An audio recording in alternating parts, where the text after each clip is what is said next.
Richard, kérem, ez a kecskerágó olyan, mint egy kertészeti személyiségzavar. Még a kerti törpék is menekülnek előle. De hölgyem, ez történelmi örökség.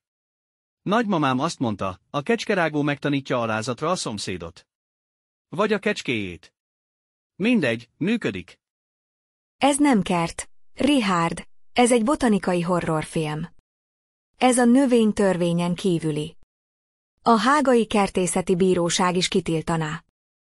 A hágai bíróság nálunk krumplipucolás közben ülésezik.